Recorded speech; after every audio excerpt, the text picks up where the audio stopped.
জুলাই জাতীয় সনদ বাস্তবায়নের লক্ষ্যে অনুষ্ঠিত গণভোটের ফলাফলে বড় ধরনের সংশোধনী এনেছে নির্বাচন কমিশন ইসি, যার আলোকে নতুন করে গেজেট প্রকাশ করেছে প্রতিষ্ঠানটি।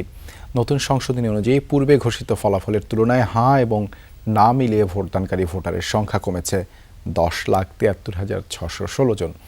ম্যাটাডোর নিয়ে এলো স্মার্ট ইনস্টাওয়াল। এটি ইঞ্জিনিয়ারিং প্লাস্টিকে তৈরি মজবুত দেয়াল, যার মধ্যে 9,74,660 হাঁ ভোট কমে এবং বর্তমানে সংখ্যা 4,72,25,980টি এবং 1,11,493 না ভোট কমে দাঁড়িয়েছে 2,19,60,231।